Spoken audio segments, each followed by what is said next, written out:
In this tutorial, I will show you that how can recover deleted Instagram chats and messages in just few easy steps. Firstly, open the Instagram app.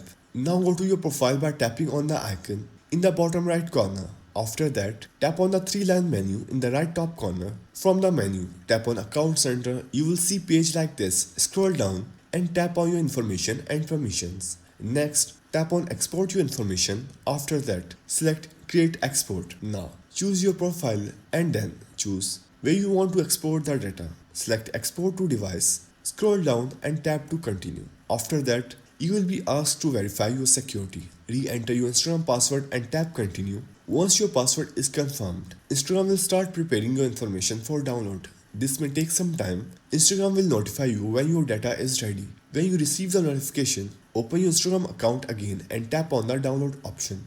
Then open the Chrome browser and your file will be downloaded to your device. This is the simple way to recover your deleted Instagram chats and messages. So that's how you can recover deleted Instagram chats and messages in just few easy steps.